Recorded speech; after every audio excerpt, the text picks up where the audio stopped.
I gotta do a quick sound check. Test 1, 2, 3, 4, 5, 6, 7, 8, 9, 10, 11, 12. Do you remember that song?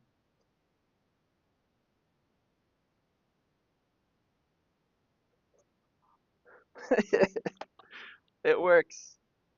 Hey, Jay, you might be happy with this. Last time I chatted with you, this might have been 2 or 3 weeks ago, I was having problems with the sound when I switched to my mobile camera, and I found that out, what was going on. I had to go into like the bowels of OBS, and there was like a master sound setting that I found that was dropping the volume. I don't know, but I'm smarter today than I was a couple weeks ago, and I now know where that setting is. So when I switch to the plant show later in this live stream, it should sound normal, or at least it shouldn't be dropping like it did in past videos. So let's see. I had asked about the the heat. It says we had near freezing temperatures all week. This holiday week was supposed to be sunny and is now cloud and rain. That's that's sad. I grew up in the Seattle area, so I know the rain and cold and clouds. I'm multitasking like crazy when being in the garden too, except for these live streams in the rain. Yeah, the rain. I tell my customers when I do my gardens, I play in the rain, I don't play in the crash boom.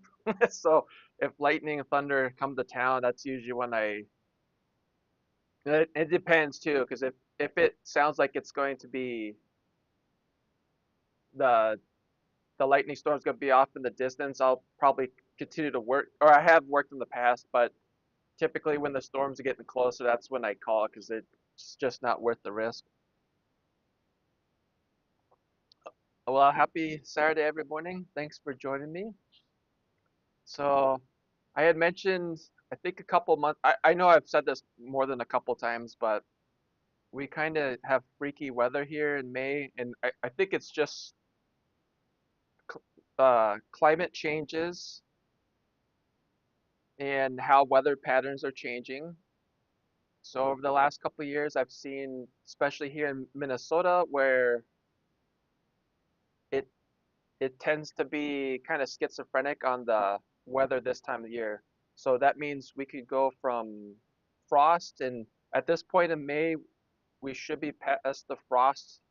Although I have seen snowstorms in May, so but we go from that frost freeze cycle to now yesterday we actually touched 90 degrees, which is insane because we're kind of early. And I had mentioned this in past live streams where I have seen it at the end of May where we're already in the 90s, but I believe this is the earliest I've seen 90 degrees here in southeastern Minnesota. So we're an hour south of the Twin Cities.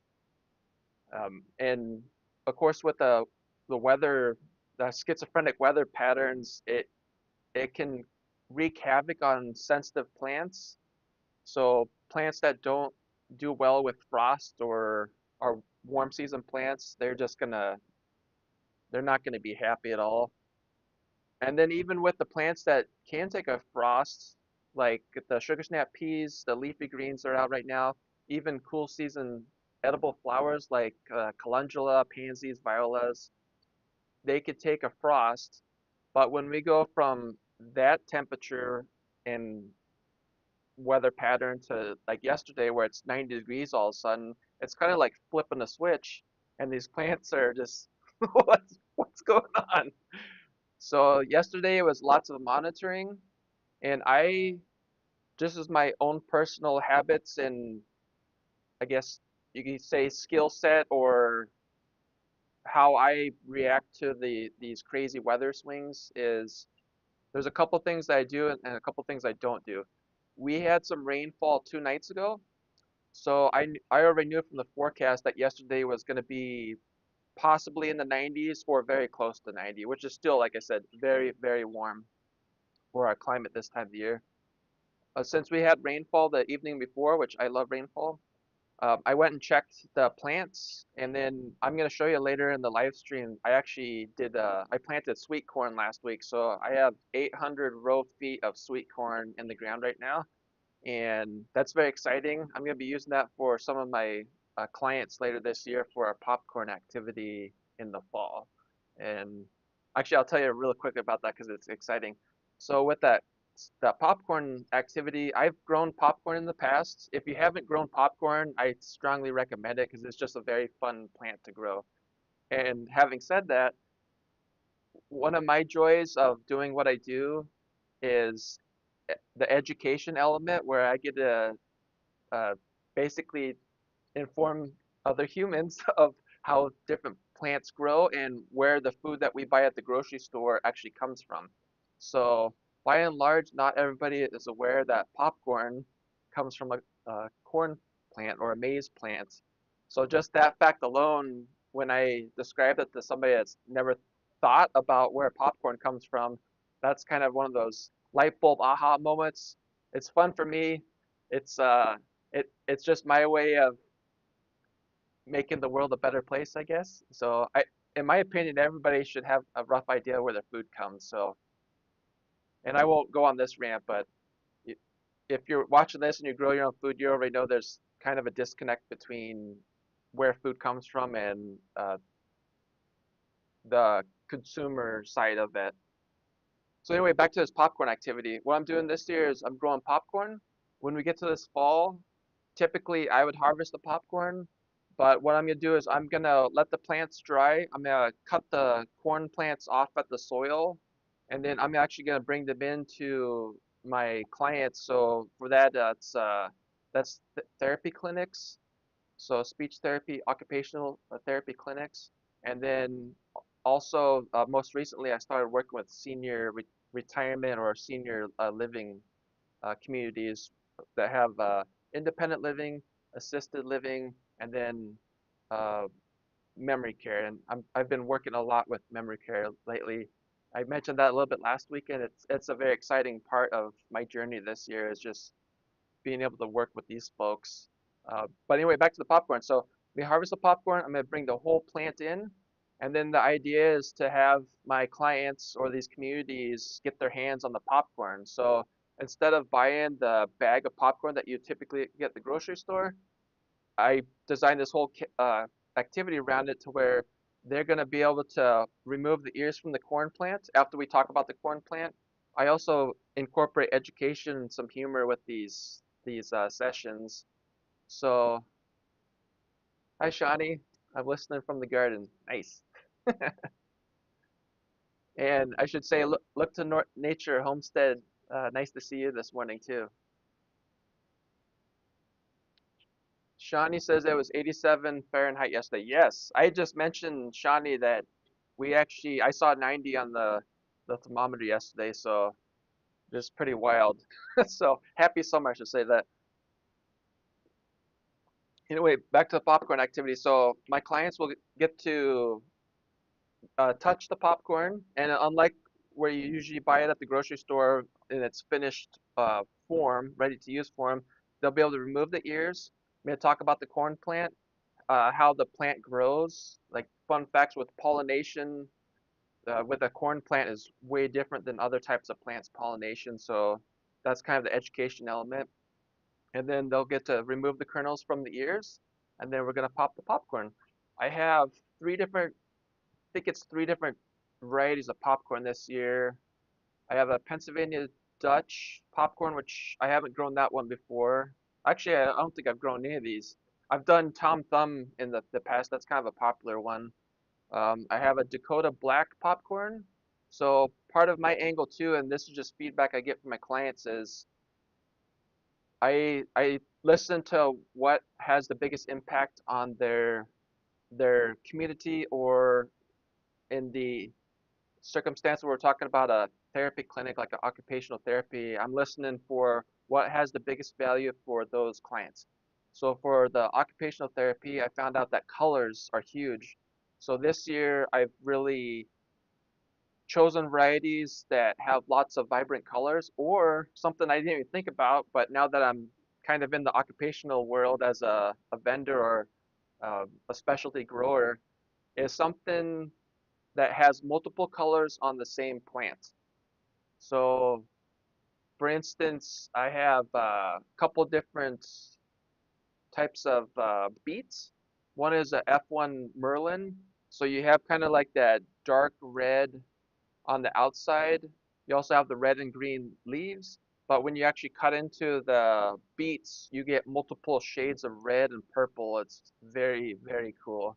Same thing with the golden gourmet beets. They have some different yellows and gold colors when you cut into that turnip. So uh, back to that popcorn, I have three different varieties.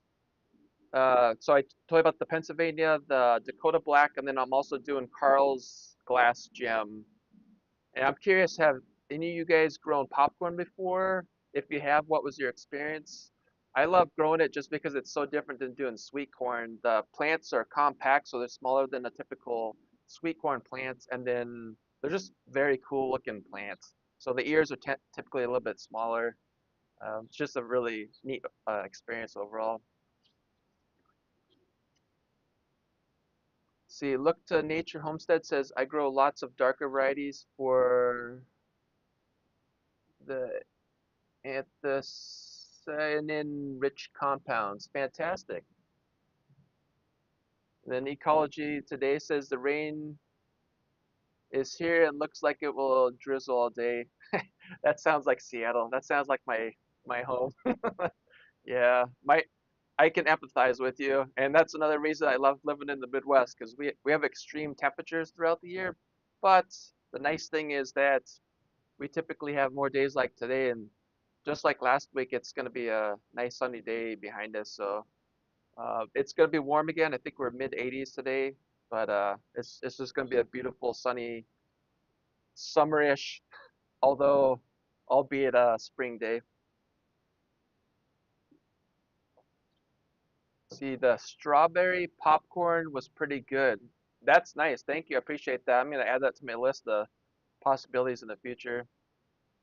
Shawnee says, popcorn is something I wish I could grow. There's so much field corn here. There's so many cornworms, corn beetles. Yeah. Um,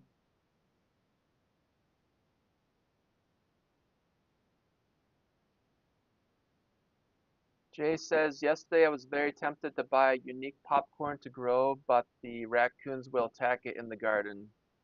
Yikes. Yeah, that's one of those pests that we've talked about in the prior live streams. Shai says I need to be able to grow popcorn at some point.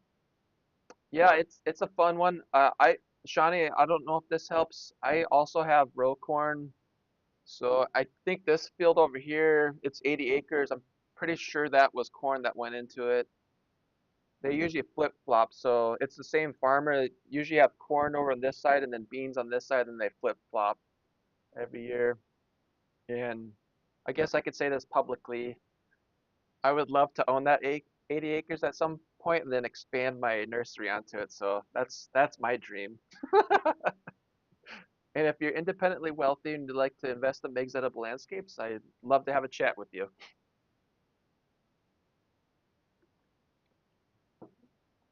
See, Look to Nature Homestead says I grow 6 popcorn stalks around my lamp post for decoration. That's a very cool use for that. Jay says the raccoons are so aggressive and destructive, and corn is their main attractant. Yeah, yeah, that's tough. But before I forget my train of thought, back to Shawnee's point about the row corn. So I do have the same situation here where I'm surrounded by row corn, and in the past when I've done the donate now, thank you, Jay. Uh, in the past when I've grown popcorn, I haven't had, or at least personally, I did not experience a difference in the flavor or any issues with the actual corn popping, even though we're surrounded by GMO row corn. This is something I thought about this year since I'm doing multiple varieties of corn or popcorn. I'm gonna try bagging them So I have I have four I have 4 rows, and I'm gonna show you this later too. 4 rows of corn, but it's actually 16 rows of corn on how I planted it.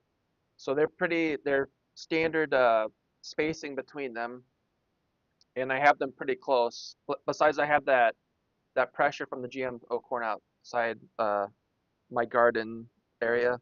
So what I plan on doing this year is I'm gonna experiment with half of the corn. I'm gonna bag it.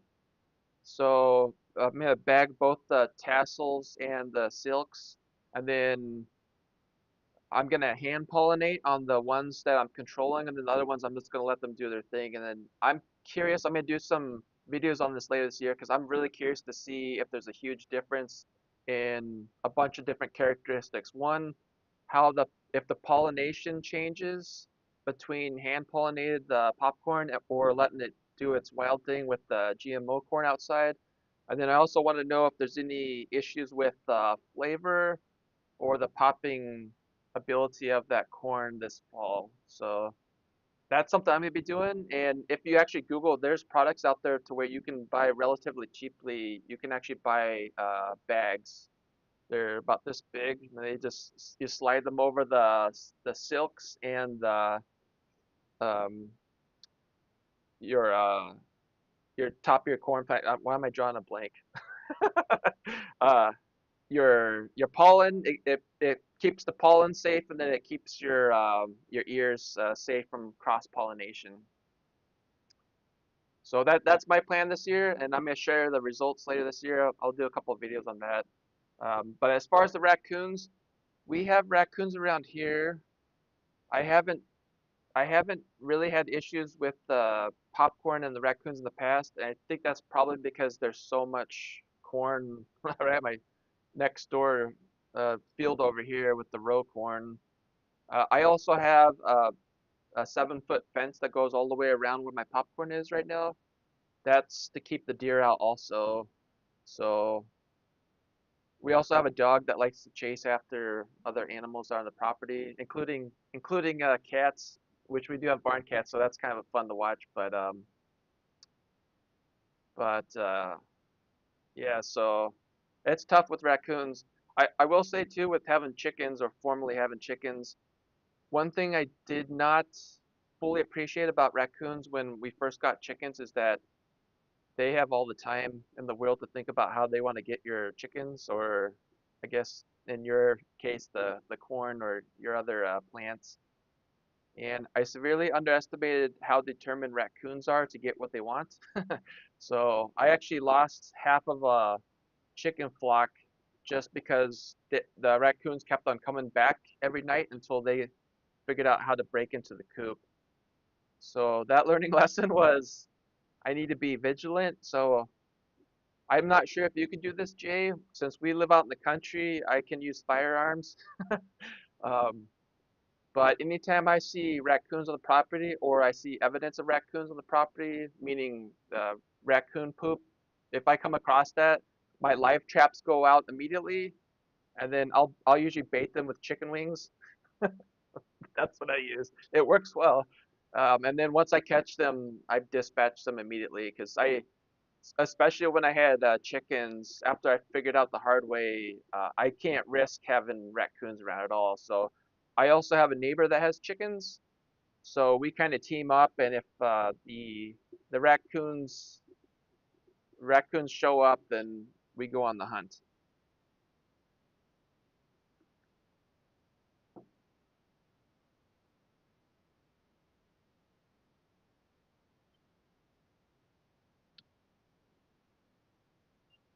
There, Jay says raccoons all day long. I was thinking about getting food.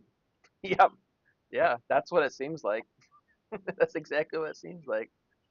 So, okay, so we had the summer-like temperatures this week.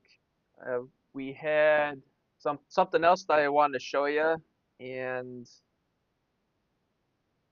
let's see, I gotta switch over to my OBS so I can turn this on.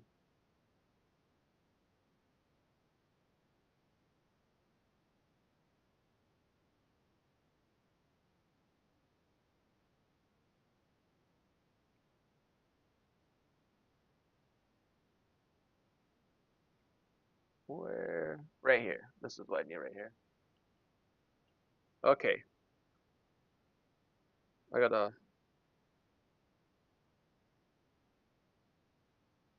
Okay. So I had mentioned last week about my new clients that I'm working with in the senior living communities, the assisted living and memory care, and I wanted to show you. I know I've showed a couple weeks ago about the little seedling baggies that I started using, and I wanted to show you what that looks like at the finished product. So some of my content videos or whatnot, I've shown these quarter gallon grow bags, and I have hundreds of these grow bags. I actually years ago, after I ordered them, like, man, why did I order so many of them? But after I started working with these senior communities, like, I have the excellent idea for these quarter gallon grow bags. They're perfect size. So this was one of my session programs I did this week, and this is a cilantro plant in that quarter gallon grow bag. But basically, we do a potting activity. This is what I'm doing for the month of May, and so far the programs have been going very well.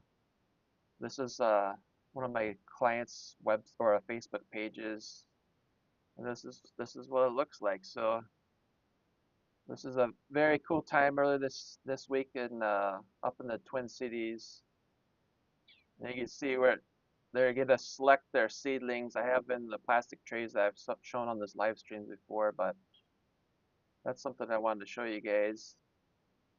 And this was last week. This was the second full week of this, so and it's been going very well. So when I first started doing those seedling bags, I wasn't sure if that was going to be more work than it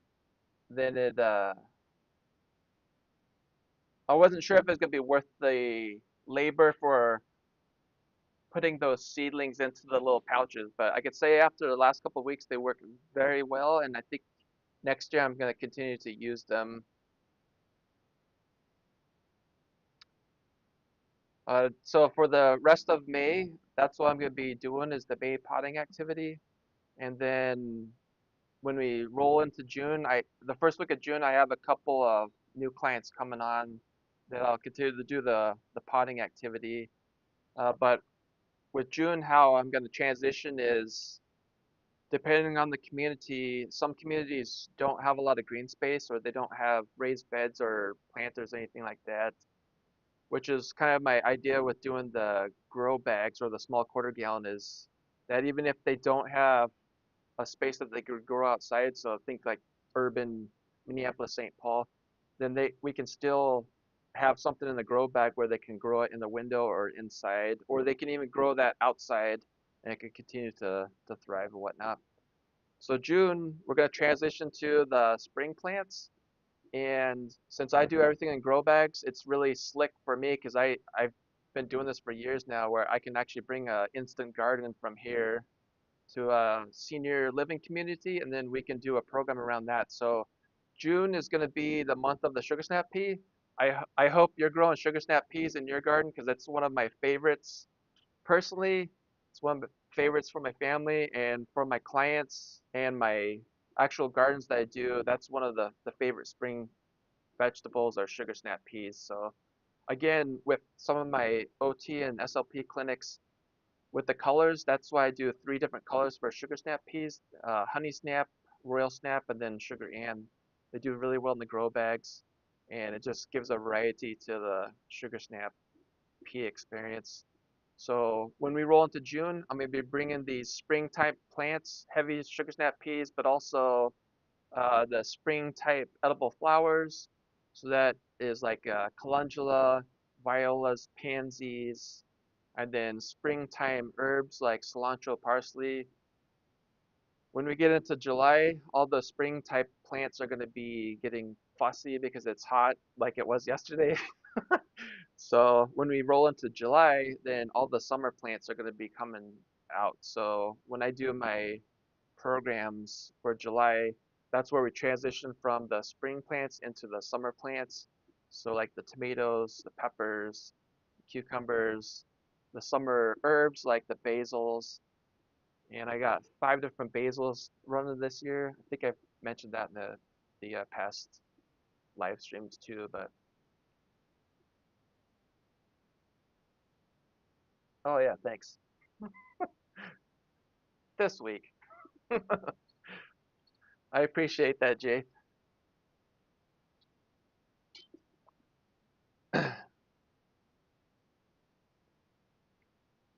So Jay says it is helpful to list the good edible container plants so I can see if I can do the same. Yeah, that's why. So this is not something. Well, this has taken me 7 years to really find or do a lot of deep trial and error and figure out what does really well. So since you're north, the Wickershire project, nice to see you. Good morning. So since we're in a colder climate during the winter, I mean, yesterday we had summer type temps. The varieties that I grow and then I share with you, they do well in Minnesota. So if you're in a climate that's similar to Minnesota, they should do really well for you. Um, but it's taken me the better part of 7 years to really try and figure out that some varieties, even though they're marketed for containers, in reality as they're not set up as well. They don't operate, they don't grow, they don't thrive as well as I would like to think they should in a grow bag. And some of this stuff you just trial and error, try it, see how it works. Sometimes it's environmental too, so I don't always like to throw the baby out with the bathwater when I'm doing trials. I like to kind of give it a couple years because I understand that some years we might just have a wet, humid year in Minnesota. Some years we might have a dry and hot.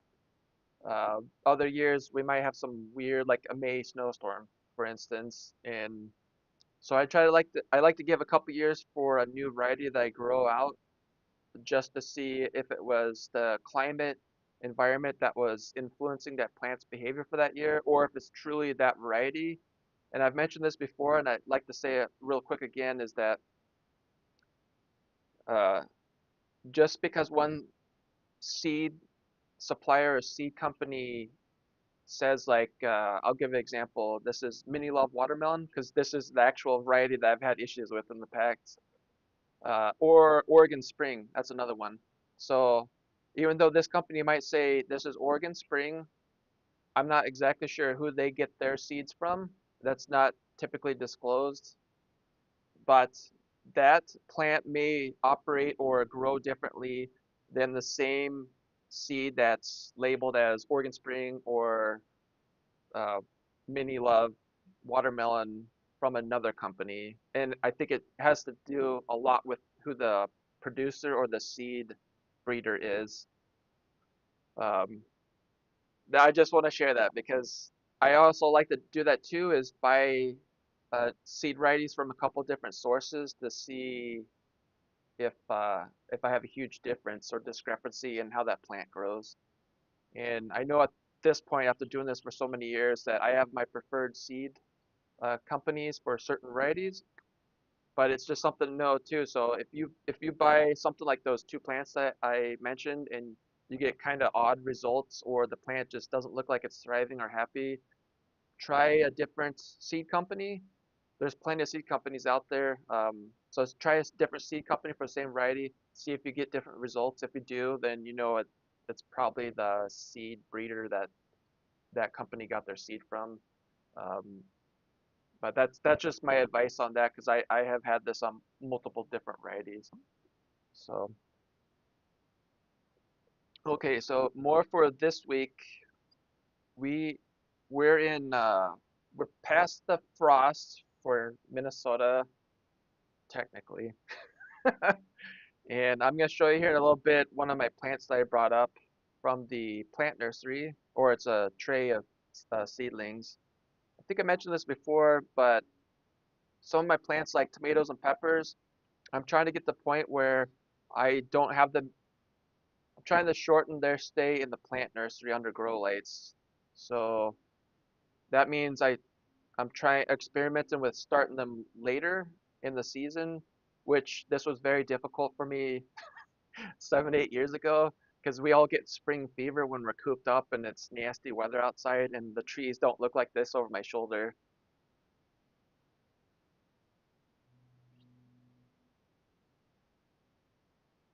Let's see. I have to read this comment really quick. So Jay says, I suspect my climate is similar to yours. Yeah, I think it is fairly similar. We got very sturdy, reasonably priced grow bags at local stores, and I am tempted to try based on your shared information. Fantastic. Yeah, if you can always email me too. If you go to megsediblelandscapes.com, I got my email address on there. It's meg@megmyediblegarden.com. Send me email, or you can direct message me, or you can leave messages on the YouTube channel. I'll get back to you for growing information for specifically in grow bags. Also, if you're unaware of this, this is a plug. I don't, this is not a paid advertisement or plug, but on Facebook, there is actually a growers group for grow bags. So type in grow bag gardening on Facebook and you'll find this group on there. I'm a member of that. I sometimes will say a couple things, but I'm so busy this time of the year that I don't typically give out a ton of advice. I'll usually give out some advice at the beginning of the year before I get crazy busy, and then I just kind of monitor every once in a while and see what's going on. The guy that started that Facebook group is actually he does what I do in Arizona. So this is the funniest part, and I don't think I've shared this with you guys yet. But when I started Meg's Edible Landscapes and went exclusively with grow bag containers, I thought I was being so brilliant and novel with this idea until I found out there was another company doing the exact same thing as me. And I should have known because what we have 300 and something million humans in the United States and 7 billion or something on planet Earth. So I'm just sharing this because I was humbled a little bit to think that as novel as brilliant as I think I am, I nothing's new. Somebody else probably thought about the idea that you have, or definitely what I had. But at the same time, it was very encouraging because it validated my idea, and that somebody actually is making money or making a living off of doing the same thing. So grow bag gardening as a business is a valid commercial enterprise. It, in fact, if you look at some of the very large plant nurseries in the United States, so some of the nurseries out on the West Coast that do plants, like hazelnuts in Oregon, or just the big tree nurseries in general, if you actually look at what they're growing in, a lot of them grow in grow bags for all the benefits that I've listed in past live streams and more that I haven't even mentioned, but there's just a ton of benefits of using grow bags. So, oh hey Michael, nice to see you. So I reached out to Michael this week and I asked if the heat showed up in his he's down south from here. I asked if the heat showed up. He said it was cool, and he said the 90s are coming pretty soon. They'll be here till I think October. And ironically, we hit 90 degrees yesterday, so I think we have, if I remember correctly, you're in Alabama. I think we have your heat up here in Minnesota right now, so you can have it back and we'll take your cool weather.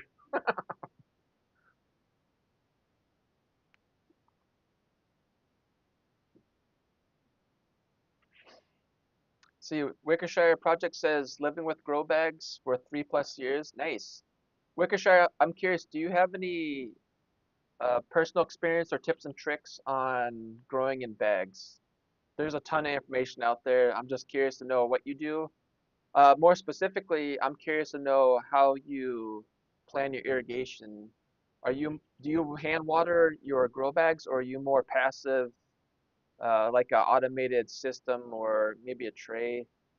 If you do, if any of you check out that Facebook page that I mentioned for the grow bag gardening, you'll see a lot of grow bag gardeners use kiddie pools. That's a popular technique for some type of tray. That's what I use for my commercial gardens, my customers, just because it's inexpensive and it's a really it's I don't want to say foolproof way, but it's a very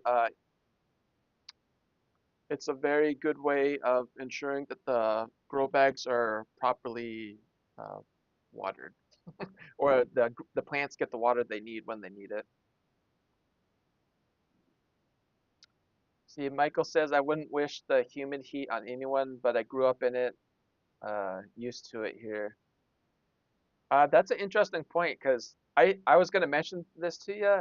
I spent 4 years in North Carolina with the Army at Fort Bragg, and I never got used to heat. When I first showed up, coming from Seattle, it's such a different climate because Seattle is more like it sounds like well, Seattle's like British Columbia and other parts of Canada where it can be overcast a lot, drizzle.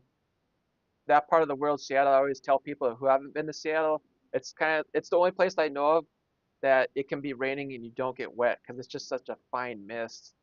But the hot, humid weather in the southern United States is it's crazy different from what I grew up in. I'm only saying this because the growing challenges there are going to be so different than growing here in Minnesota or other parts of the country. And I do have some experience growing in humid weather here in Minnesota, but humid weather in Minnesota is not humid weather in Georgia or Alabama or anywhere in the South. It's just so different. And I always laugh here in Minnesota when I hear people complain about the humidity here because I'm like, man, this is this is not humid weather. Go to Georgia in July, you'll experience humid weather.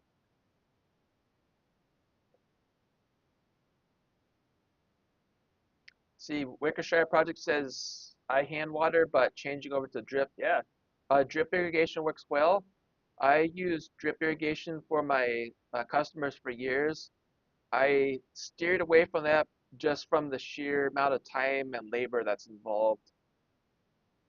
So there's different types of drip irrigations, different types of emitters. I won't go into it right now, but there's just different types of drip irrigation systems that you can use, and they do work well, but they take a lot more time to set up. And if you have like a few bags, it probably wouldn't be a bad idea. But when you're doing like multiple, so like a few dozen grow bags at a time, it just talking like maybe a few minutes to 5 minutes per container to set it up. Once you get it set up, it's good to go. But I mean, you have to run your half-inch tube out to it, then you have to run your emitter lines, usually quarter-inch tubing, and then you have to get your emitters hooked up. And there's, like I said, there's different types of emitters, and then you have to get them dialed in. So there's different flow rates. There's just a lot of information on it. So yeah, it works really well once you get dialed in. Uh, but when I was doing the drip irrigation, I just realized that I can't scale this. So that's when I started messing around with flooded trays, and I did side by side comparison. So this was I think 2 or 3 years ago. I think it's 3 years ago. I did side by sides at my customers, my established customers. I did one with the drip irrigation, and then I did one bed with flooded tray just to see how they operate. And I immediately after that year I realized that the flooded tray was the way to go because I could set it up in a couple of minutes. I just have to run a half-inch hose out there, and then there's a couple of ways I could do it to tailor how much water floods that tray, but I can put multiple grow bags into one tray, say like 12 square feet, 3 feet by 4 feet, in a matter of a few minutes, and then run uh, irrigation line out to that, and then set the timer. I usually have the timer set up before I even get to the customer's location, so I can get a garden set up in 20 minutes, and that's the beauty of it. It's just for me, I have to think about the time and the labor aspect. Okay, Jay says I'm surrounded by the Great Lakes, close to Lake Huron, and my home is near a pond. Humidity is my life. Oh, okay, yeah, yeah. You probably get a lot of snow during the winter too, I'm guessing. Habitual hobbies, nice to see you. I've lived in the Midwest for over 10 years. When will I get used to the hot humidity? Yeah, I don't know. It's like I was mentioning earlier, it will get humid here in the Midwest, but it's nothing. It's not oppressive humidity. That's how I describe like the Carolinas and like way south is just that's oppressive humidity where you just want to sit down and do nothing because it's just so. It's just I'm sweating just thinking about the humidity in the Carolinas right now. But this is all good info. See, Michael says I grew up in Orlando, Florida. That's worse than here. It's the tropical heat. There I used to be a landscaper and garden designer. Mm. Yeah. Yep. I have been to Florida during the heat of the summer, and yeah, I agree with that too. I think I did mention this before. My wife and I went to Orlando. This is maybe 5, 6 years ago in February. Yeah, I had a business meeting down there, and I came out in the morning. So February in Orlando, I had frost on the windshield, which I was confused because one, there's no ice scraper in the rental car, and then two, I was wondering, I didn't realize they got frost that far south, and then especially with Orlando, we were driving by orange orchards, so I was like, how? But I guess that's common. So, and then for that one, I used my credit card for an ice scraper because that's what you do when you're in a pinch. See, Jay says, thanks for the details about what you put in your grow bags. Yeah, you bet.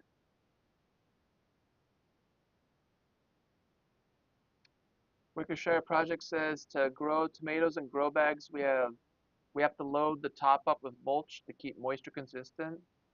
Yep. If we get heavy rain, we run the risk of splitting midsummer. All efforts to prevent wet dry cycle. Thank you. This is this is a fantastic time to talk about this. So Uh, if you're new to growing tomatoes or if you haven't had a big experience, what Wickershire Project just mentioned about tomato splitting is, yeah, wet dry cycles. This is totally common. Some varieties are more prone to splitting or cracking than others, but this is completely related to water, that dry wet cycle. It's basically, I think I've mentioned this before on how plants operate, and this is a very cool just science fact that I'm going to share again because it's just so cool. But when I was going through the biology of horticulture, that was the name of the course in school or college, I learned that so let's just stick with tomatoes. When the flower opens up on a tomato plant, the actual tomato, so all the cells of that tomato that are going to be on that tomato, they're already present. You would need a microscope to see them, but that blew my mind when I realized that, like the actual tomato that we enjoy eating after it's ready to harvest, it's already there present. So after a successful pollination and just a little bit more on how tomatoes operate, you're probably all aware that tomatoes have perfect flowers, which means they have the male and the female parts on each flower. So with tomatoes, you tend to get a pretty good harvest out of one plant because they can self-pollinate just by wind or shaking the plants. The bees will still help and pollinators, but since it has a perfect flower, it's very easy for that tomato to have successful pollination. After it successfully pollinates, in my brain, how I think of it is it's like blowing up a water balloon. Of course, there's a lot more going on than that, but you're blowing up the tomato water balloon. So as the tomato plant continues to mature, or excuse me, the that fruit after successful pollination continues to mature and grow, you're kind of like blown up like a water balloon. And if you start to get dry cycles at this, and then you have wet following after that dry cycle, the skins of that tomato, like I said, it kind of depends on the variety. Some varieties are more prone to cracking than others. You're basically shoving more water into that tomato than the skin can react to. It's kind of like plastic. It gets brittle when it gets old. It's kind of like that, and it can crack because it can't. There's no more for that water pressure to go. Also, something too, without going too far sciencey yet, we will get to this later, but there's what's called a sink source relationship with growing plants. So you have the sink, you have the tomatoes, you have the source, the soil, or the wherever the however you're growing. So if you're in the ground, you have the soil. If you're in a grow bag, you have the potting soil. If you're hydroponics, that's going to be your solution. That's your source. You have a sink source relationship. So the active growing part of the plant, that's where all the nutrients and the water are going to. So and this will explain why commercial growers of tomatoes and just commercial farms sometimes grow. If you're wondering why they prune plants certain ways they do, or why they don't look like home gardeners, there is a reason behind that, and it's more of a sink source relationship. So after I get done yakking about this, if you want to learn more, just Google sink source relationship in Google, and you'll see a lot more information. And this is a wormhole that you can go into and spend a whole day learning about. It's very fascinating. But this all goes back to the bottom line is that if your tomatoes oscillate between dry and wet, so little moisture, lots of moisture, this is where you're going to get that crack in the tomato. And the downside to this, besides the tomatoes don't look very good after they start cracking, is that this is where you can get diseases. So, and I'm going to talk about this briefly too, is that on different types of plants, we'll just stick with the tomato. There's different ways a plant can get infected by fungi, fungal issues, bacteria, viruses, and sometimes it's mechanical damage. Sometimes it's from pruning. Sometimes it's from humid climates. But if you start thinking about how a tomato operates and the physical characteristics, so if we, I love machinery, so I'm always going to relate it to machinery. Uh, so if you think about a tomato plant as a machine, you got your leaves, you got your main stems. On the bottom sides of the tomato leaves, you have stoma or stomata. That's how the plant breathes. That's actually what's driving all this growth is that sink source relationship again. So if you have mechanical damage, if you have hot, humid weather, your plants can get disease through the stomata on the undersides of the leaves. You can also get fungal bacteria virus problems through the fruit. So once that fruit cracks, that's like me scratching my hand or my skin. I have a wound, so I actually have a point of entry into my body to where I could get bacteria or some type of nasty stuff in it. It's the same thing with plants. So I spoke up. I just described a whole bunch of information, but it basically comes down to consistency with growing tomatoes and other fruiting plants is like huge to make sure that you have good fruit production, and then you minimize the problems with those plants being susceptible to bacteria, fungi, viruses, other nasty stuff. So the more you can kind of stabilize your water into that plant, the healthier plant's going to be, the more you're going to set up that plant for success, and then everybody's happy. So the plant's happy, you're happy. Now I've kind of minimized this because there's environmental pressure and environmental problems that we can try to compensate for, but we still might experience problems too, especially with temperature fluctuations. But water, irrigation, that's one thing that we can absolutely control, that we can help set the plant up for success. And again, with grow bags, I'll just keep plugging this because, like I said, I love grow bags. But grow bags are, in my opinion, they're easier to control for water versus being in a grow bed or in the ground. Now, if you're in the ground, you can still control your irrigation, but that's really going to depend on what type of soil you have. And different types of soil are going to behave differently. And I'll just touch on this very briefly. I'll probably talk more about this in future live streams, but you have three basic components to soil. So, and I'm talking about if you're in the ground. So you have clay, you have silt, and you have sand. And if you Google this too, soil structure, you're going to see a triangle, and you're going to see it on a lot of the college extensions. So whatever state you're in, your land grant university is going to have an extension service. If you Google extension, this is something very helpful to you too if you're a home gardener, is that whatever state you're in, you're going to have some type of land grant university whose sole mission is life is to help you have successful gardening, and they have a ton of information.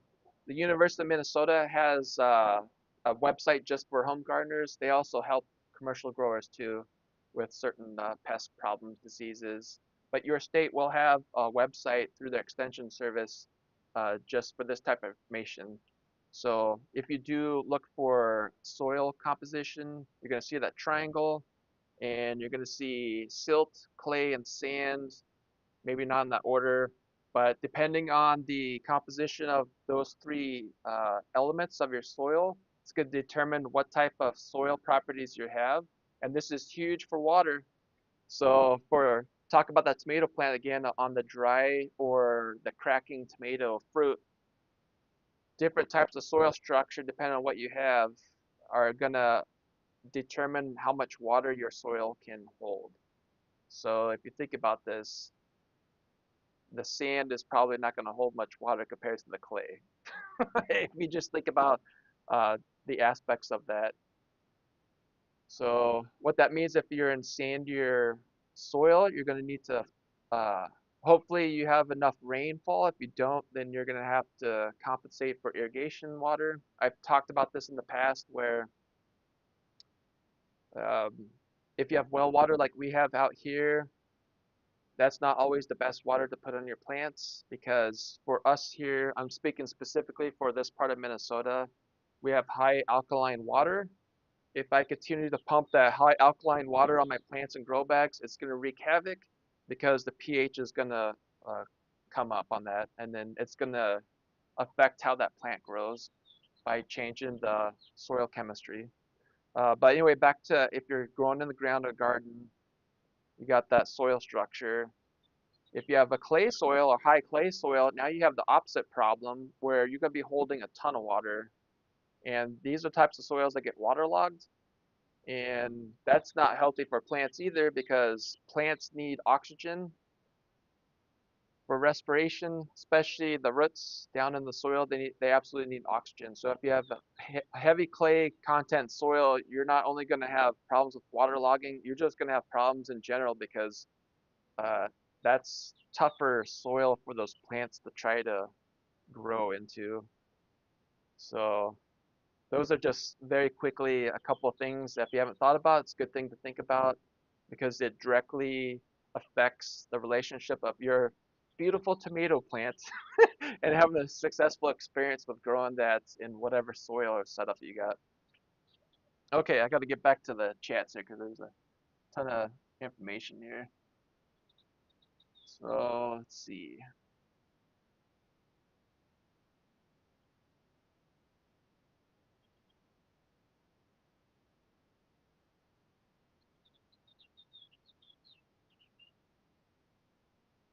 Okay, Jay says, I am currently soaking some straw to do a bioassay before it goes in the garden.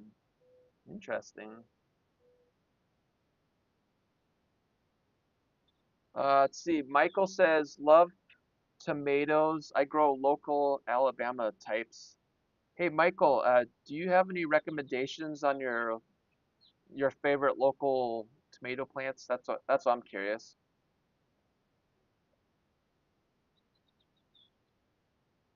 See, Uh, Ecology Today, Jay says soil types are classified by the ratio of mineral particles, sand, silt, and clay. Yep, they contain soil texture dictates how well your soil drains, retains nutrients, and supports plant growth. Absolutely.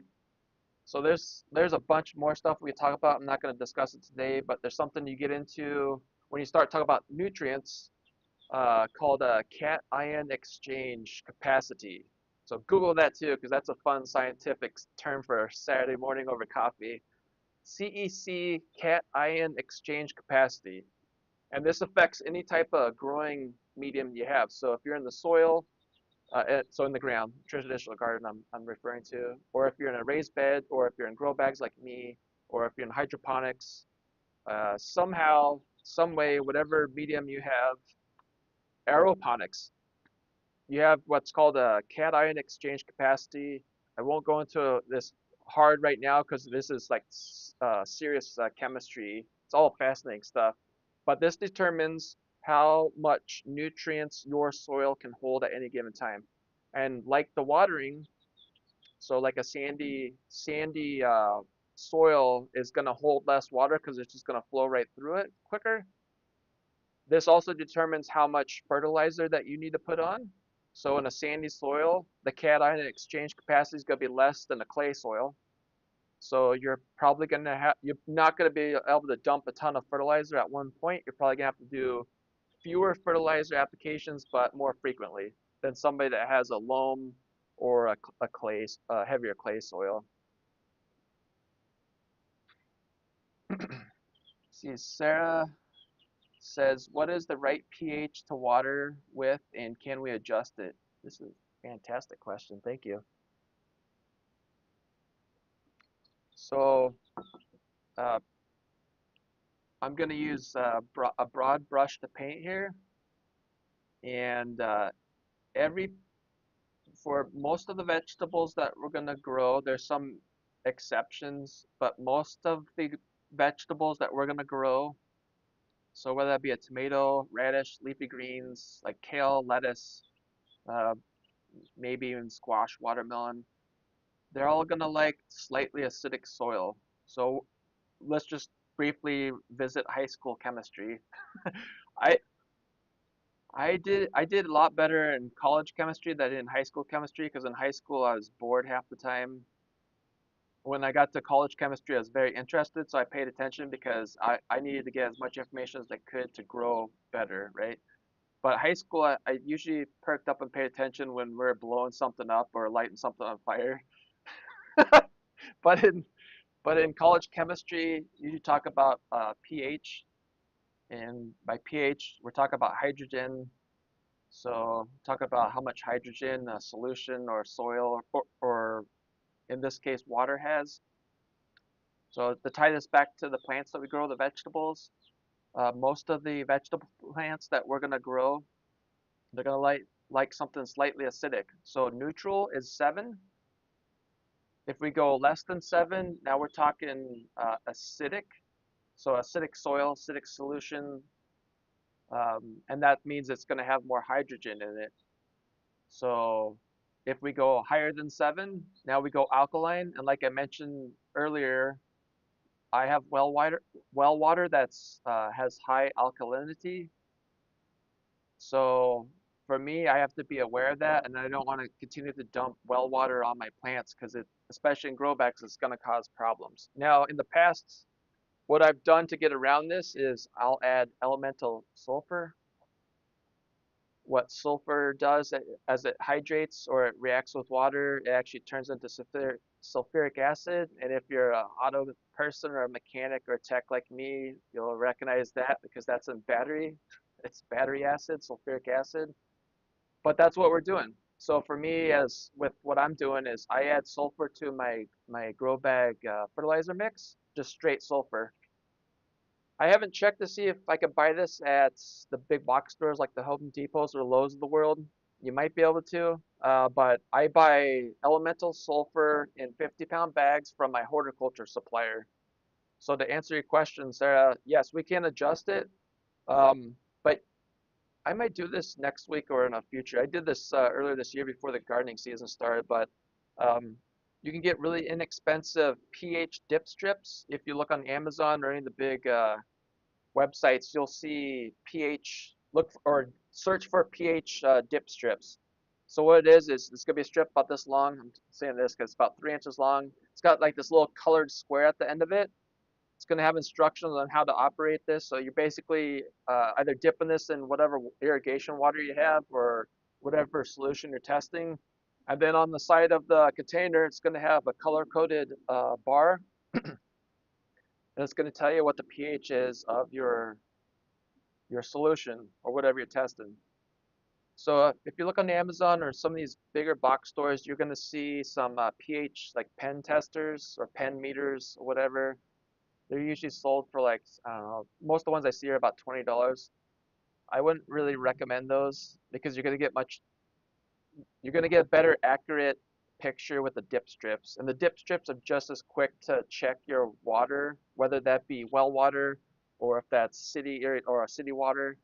It's very quick. You're just going to run the tap and you're going to wave your dip strip underneath it, then check it with the indicator on the container. It's going to tell you what your pH is.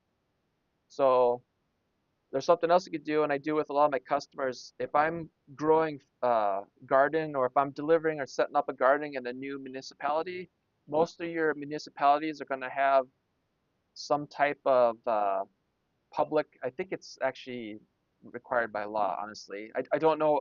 So that's that's uh, that's anecdotal, but from what I've seen, most municipalities will have some type of water report within the last year or 2 years, and I'll always go on there to check a couple things. pH is one of them. So if I'm curious about a new municipality that I may be setting up a garden in, I'll check the municipality water report, tell me really quick the stuff I want to know, the pH, and then I'll also test the pH at my client's place. Same thing, I'll just wave a dip strip underneath the water spigot or wherever we're getting water from, just to verify to see uh, what I need to know. So if the water's coming out and it's slightly acidic, which it should be somewhere around neutral 7, um, you should be fine. If it's going to be above 7, which is typically with your well water, what are your options? So your options are, you could do what I do, which is add elemental sulfur, which over time it's gonna turn into sulfuric acid, which is gonna bring down the overall pH of the soil. For me, it's in grow bags. If you're in the ground, uh, you could actually acidify your water. That's something that I haven't really talked about, but that's something for this year. I wanted to start injecting acid into my irrigation water so I could actually acidify my well water before it goes out to my perennial plants. So for my annuals, I don't really have to worry about this. And if you're growing annuals in the ground and your pH of the soil and your water is somewhere around 7 or neutral, you'll be just fine. If you have perennials and you're watering those with either acidic or alkaline water, you're going to see the pH of that soil change over time. So same thing too is your choices at that point are acidify your water, or you can add something like elemental sulfur, and it'll help you adjust that soil over time. There's something else to be aware of too, because there's a buffering capacity of soil, and I'm just going to say that. You can also Google that term, buffering, because different types of soil will uh, buffer, or it will basically resist what you're trying to do with whatever type of water you have. But that's all I'm going to say for that, because that's a whole different topic for a different day. There's just a lot of science here, right? And I've been waiting to get to this point because this is the exciting part when we actually learn, like, how do these plants actually operate? How do all these ecosystems work together? How does the soil work? How does the water work? How does the plant do what it does? And at some point in time, I want to start talking about the vascular system of a plant, because that's exciting too, and how these plants actually take up water, how how nutrients flow through a plant. It's all very exciting stuff.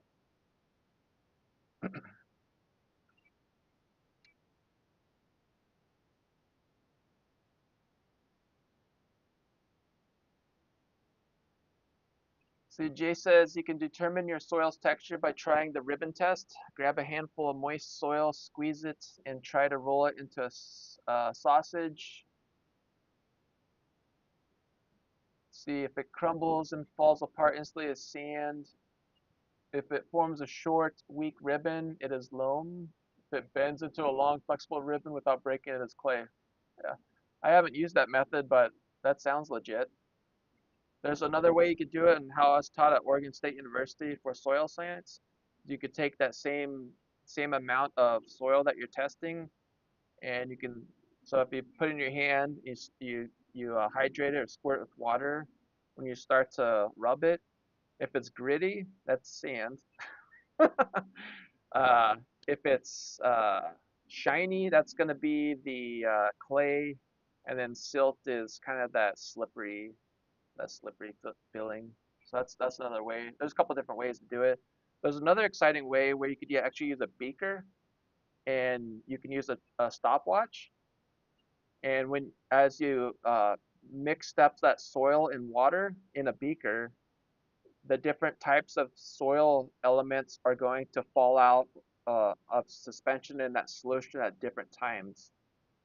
And this is very cool. It's taught in soil science classes at the college level.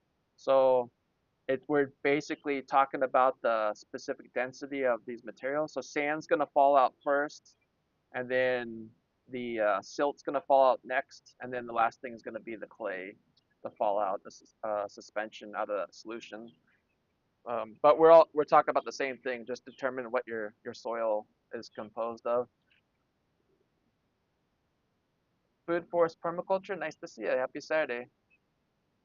The Jays talked about the cation exchange capacities, measure soil's ability to hold and exchange positive charged nutrients. Yep. Such as calcium, magnesium, potassium, and ammonium. That's all good stuff. And that's actually, I'll just touch on that really quick. The positively charged nutrients. This is important because when we talk about different types of nutrients that your plant needs, like nitrogen, but more importantly, like calcium, magnesium, if you look at the period, going back to high school chemistry, if you look at that periodic table of elements, you'll notice that some of the nutrients that a plant needs are going to be on the left side as you look at it. So on the positive, which means they have an extra electron or a couple electrons, they're positively charged. Um, this is important because a soil is typically has a negative charge, and those um, those elements have a positive charge. So why this is important is you start talking about your your soil going too alkaline or too acidic, it's going to affect the way those nutrients in the soil are able to be absorbed by the plants. So as easy as I can explain this, it means that you might have a ton of calcium in your soil, but if your pH of that soil is outside of a range to where that calcium can be freed up to be absorbed by the plant, then it's what we're going to describe it as being locked up. So the soil's locked up. So even though, like I said, you might have all the calcium, you could dump raw calcium in the soil. It's not going to be able to absorb that into the plant because it's too strongly bound to the soil particles, and it's directly related to the pH of the soil. So this is one of the big points is the pH for the soil or the potting soil, in my case with the grow bags, or hydroponic, where you have a solution. It's critical that the pH is in a point, and like I said, slightly acidic is where we want it to be. And if you Google this too, you Google, I should show this probably in another live stream, but you can Google plant nutrient availability pH, and you'll see a graph, and it'll show you the optimum range on, say, like calcium, magnesium, potassium, nitrogen, where that should be. And they all kind of go around, or the sweet spot is slightly acidic. So 6.0 to 7.0, that's about the range that we want to see a lot of stuff. When you start talking about like certain plants like strawberries, blueberries, where they need much more acidic soil, that's going to be a separate topic. But for what we're talking with vegetable plants, most of the gardening plants, 6 to 7 is where we want to be talking. See, Michael, oh, this is the follow-up to my question earlier, uh, about what type of tomato varieties do well in the southern United States.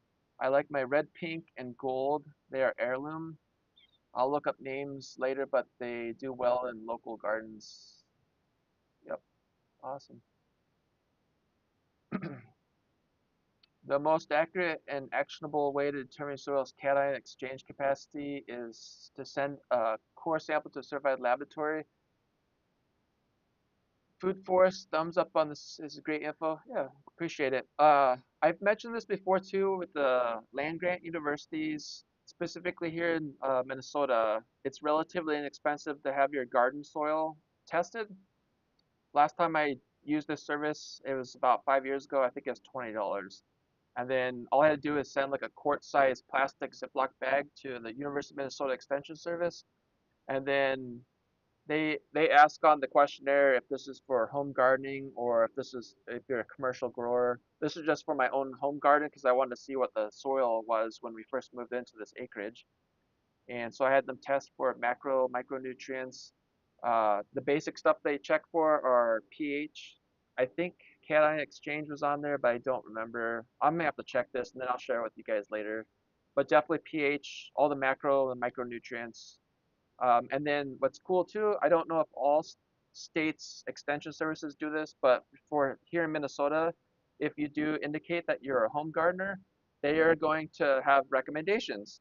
So it's a little bit of hand holding here in the state of Minnesota. Is if you do send your garden soil off, they're gonna hold your hand recommendations on fertilizer applications and what they basically to set your garden up for success for this year, which I thought was super helpful. See, Jay says pH dip strips are fast, inexpensive testing tools used to measure the acidity or alkalinity of liquids. Yep.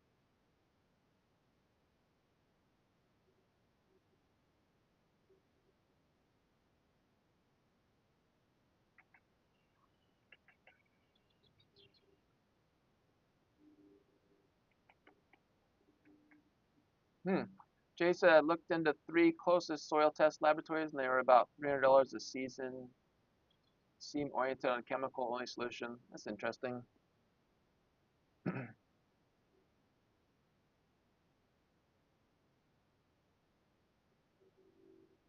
Optimal, Jay said optimal pH range for most plants is between 6 and 7.5 as it keeps the widest variety of macro and micronutrients soluble and ready available to root systems.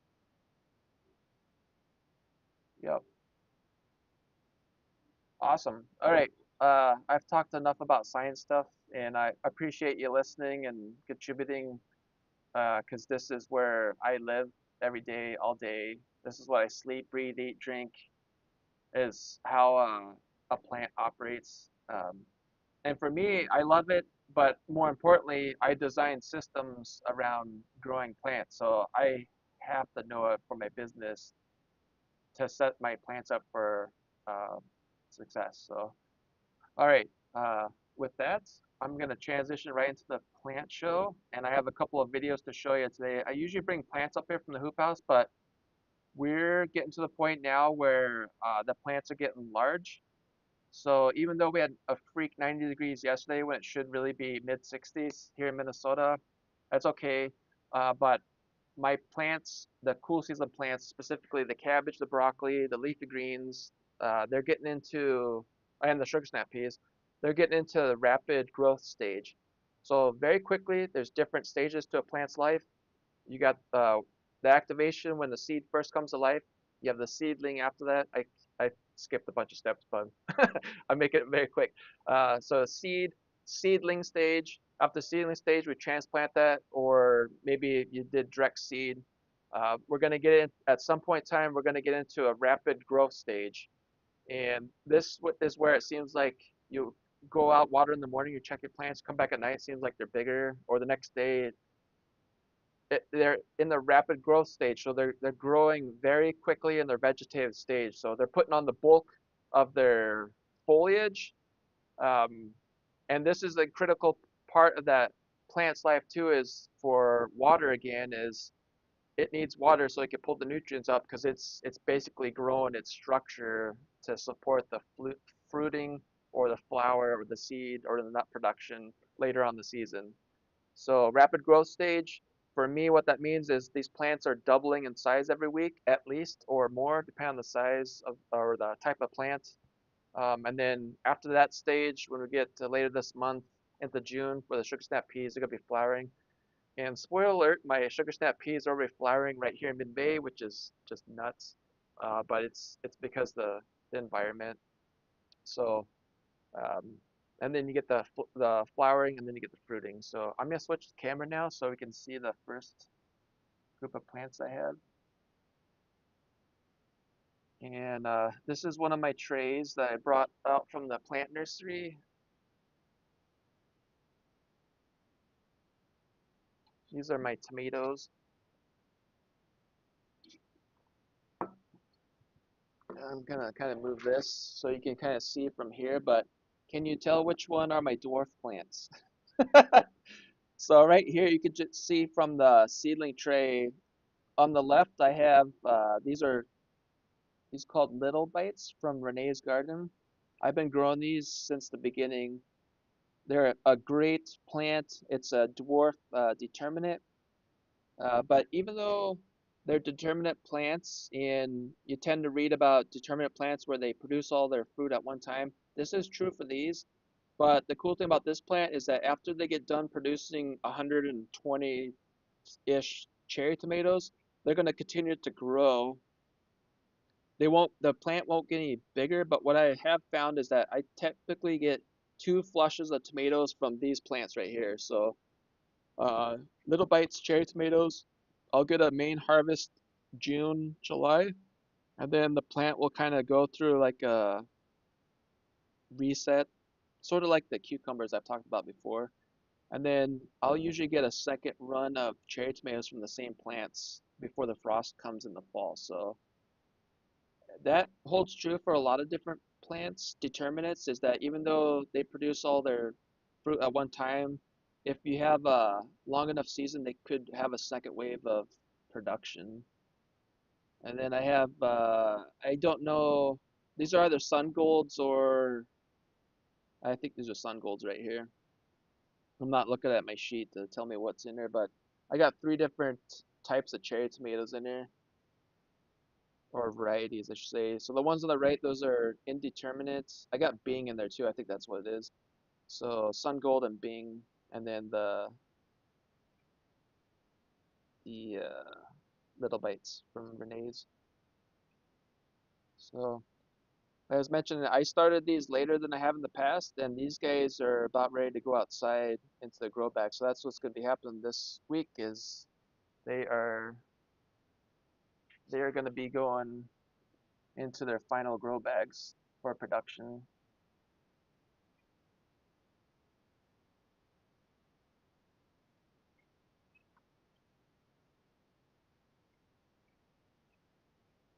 All right, I gotta show this because I have a couple more videos here. So like I said, I didn't want to bring all the plants up because they're getting bigger, but what I did is I took a couple of videos. So this one right here, I'm just gonna wait a second to make sure that my browser catches up.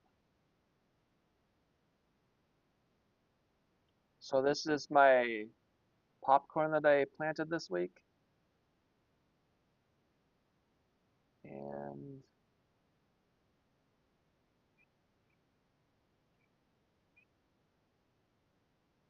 okay, bear with me just one second here. I gotta shrink this down so you can actually see it. Otherwise, it's gonna be way up. And this is my bad. I thought I checked this before I went live, but that's all right. At least I know how to fix this time. Okay, here we go. This should be a lot better.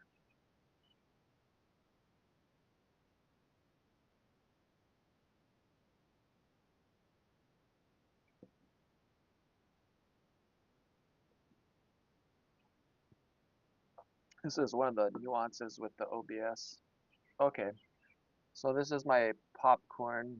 You see what it looks like out, and so I talk about grow bags a lot, but I do grow in the ground too.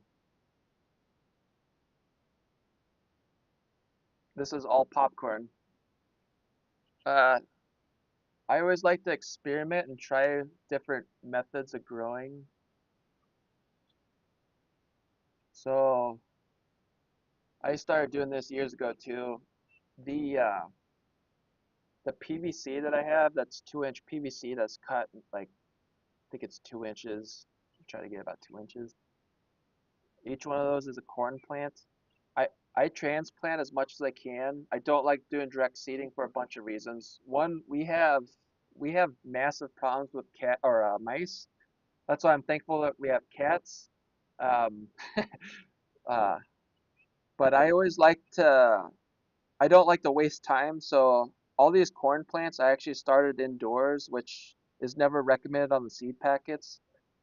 So just like my sugar snap peas and beans, I start them all into like a little plastic tub with a paper towel and just wet them until they germinate.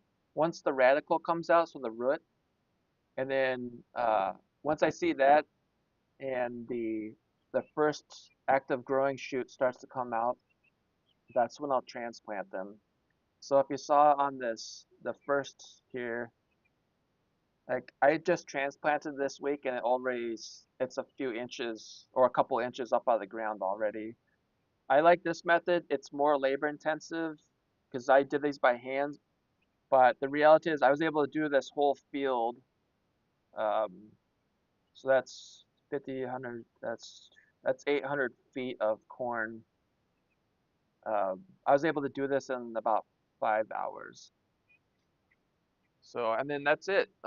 But I like the PVC for a bunch of reasons. One, it helps me identify exactly where the seedlings are. And then two, I like this week I was able to figure out if I had any problems with critters out here. Because if those PVC pipes, if they are dislodged, then I'll know something was screwing around with them. Um, but they're all happy and healthy. Also, uh, I hand water these the first couple days just because it's been dry here, with the exception of the rain a couple of nights. But since I have like the PVC there, I know exactly where those plants are, so I'm watering exactly where the seedling needs it. Once these get to a certain point, I'm gonna remove the PVC, throw in my bucket, and then they're just gonna continue to grow like they normally grow. But that's one right there. That's popcorn. And then this is the hoop house, so you get to see what the plants look like here. I'm gonna sort of narrate, and I'll stop this as I need to. But these are all sugar snap peas, and like I mentioned, I have three sugar snap pea varieties. I got the sugar ann, the honey snap, and royal snap. Honey snap is a yellow gold sugar snap pea, and then the royal snap is a purple sugar snap pea. So the foliage or the plant itself are going to be green, and then the actual pea pods are going to be the different colors. So the royal are purple, and then the honey are yellow gold.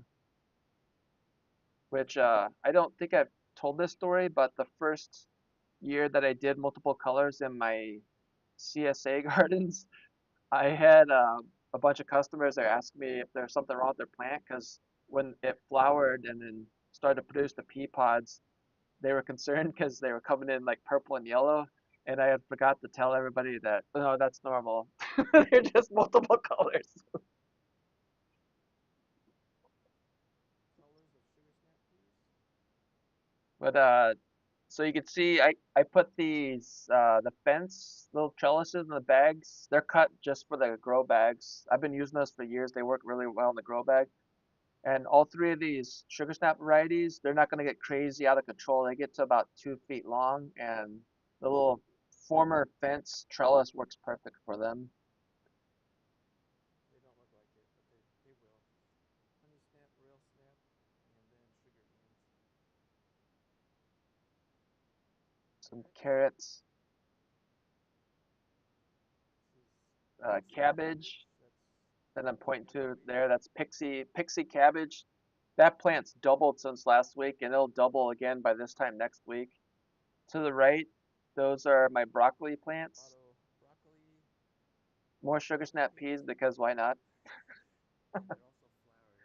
And then you can see already these are flowering. This is sort of early for these sugar snap peas, uh, I have a feeling but some of that's these okay. flowers are coming on because of the heat yesterday. You can see those too. They don't. I have a feeling some of the flowerings from the warmer weather because we were before this week, before we hit the 90 yesterday, we had some warm days too. You can see these leaves that I'm pointing to too. They look like they got a little crispy yesterday. I also want to mention too with the hoop house. I didn't water these plants yesterday. I checked them before the heat came on during the day to see if they're gonna be all right. But my tip of the day for this is if you're gonna have a hot day, try to keep it try to keep water off the foliage of plants, especially with leafy greens like lettuce. If the foliage gets wet and you have a hot day, it can actually you'll see like mushy lettuce or you'll actually see rotten or foliage that'll start to rot. Some of the leaves here. I, What is the purpose of the cut fence trellis? Yeah. Uh, yeah, so that trellis in the grow bag, that's for the sugar snap peas to grab onto. watered these yesterday. I watered them really well the day before because I knew it was gonna be 90 degrees up. The I do 16, no, I'm sorry, 12 sugar snap peas per 7 gallon grow bag. And that trellis that you saw in there, I that's did for that those to before, grab but onto. I don't have the trellis in this bag yet. it's caused They a lot of will. problems. That's my tip of the day too. Is if you're gonna have super hot weather, try to keep water off the foliage The so that edible they'll flowers, these are all nasturtiums. rots and mushy plants. These are They're nasturtiums. getting to the point where they're going to double in size. Doubling every week too. And then violas and pansies, the Johnny Jump Ups are just flowering. That's red And fire then this lettuce. is These are red fire pansies and lettuce to violas. the right. Some of my Johnny Jump Ups are already flowering. And Calendula calendula. is doubling every week. Calendula is a cool season edible flower. Uh, Typically, from what I see, usually when we get the heat of the summer in July, it'll slow down, and then if it does have any flowers left, they'll be smaller. Some of my But that's calendula more of a cool season. seedlings are Then there's all the seedlings that are getting ready to go out to the planting they're activities at the senior really living decent. communities. Maybe The left, that's more cabbage that's been out in the hoop house for about a week and a half. This is Purple Express on the left, and then some more yeah, lettuce have to the the right, then leaves on kale. most of it. So I got red Thank kale. you. This is scarlet kale. They're It's still in a the curly seedling leaf stage kale too. called Scarlet. Probably next week they're gonna start getting to the doubling every week stage. This is what is this? Black seeded Simpson. Okay, yep, black seeded Simpson. This is purple express cabbage. More flowers, and Beets, then there's beets on the right. More sugar snap sugar peas. snap peas because they're More done, edible and then flowers. some more flowers.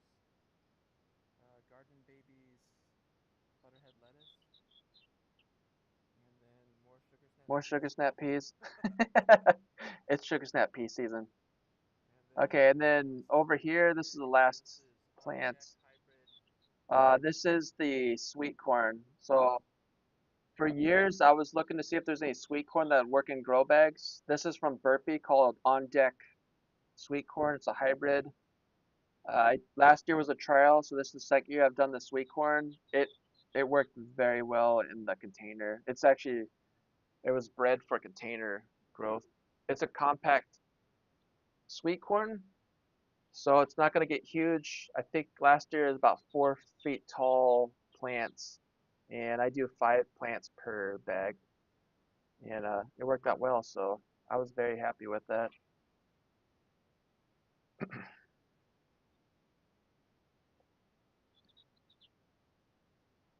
And then I have one more.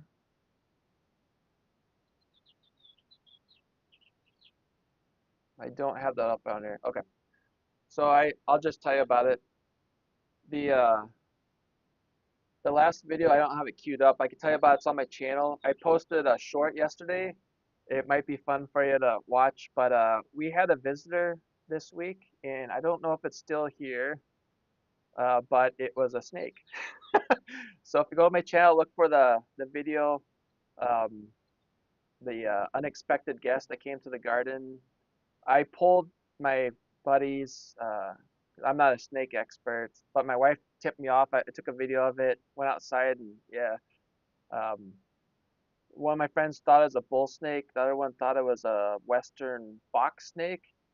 Either whatever snake variety is, it's non-venomous, and I was very happy that it was here because we have a. I've mentioned this many times. We have lots of mice out here, and we also have pocket gophers. So I have a feeling this snake has probably been taking care of our pocket gopher and mice problems. Um, let's also let's say that uh, na nature is beautiful because typically if the ecosystem gets too far out of whack this way, things or creatures like snakes will show up to help bring the population back to this way, to the center.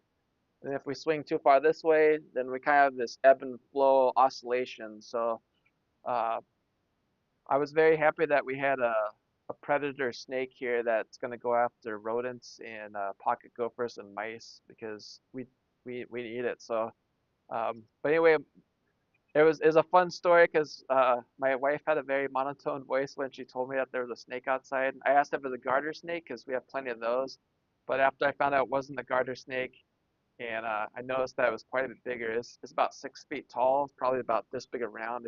It's been eating healthy, so uh, it was good to see because we have plenty of food for it to eat here, and it's just another way of nature kind of takes care of itself. So anyway, thank you everybody for spending your Saturday morning with me. We got a lot further into plant science, and I hope you enjoyed that. If you have any questions, feel free to put questions in the chat in this video, and I'll answer them. Otherwise, some of the terms that we went over again for today was cation exchange capacity (CEC). Went over pH, sink source relationship for tomatoes and why tomatoes crack, and what you could do to prevent that or lessen the chance of that is keep the soil moisture consistent and steady throughout the life of that tomato plant. And I look forward to going to you this summer. So let's see. Jay says if you would like to join the community show on the Urban Gardener there today, you can promote your business. Jay, I appreciate that. I'll just say this one very quick thing. I totally would, but this is like not the good time of year for me to do that because I have so many irons in the fire with juggling and everything. But I do appreciate that. I did hear about that, and at some point in time, I would love to come on and just talk about what I do. But thanks for your thoughts. Anyway, thank you for spending your time with me today, everybody, and I look forward to growing to you this.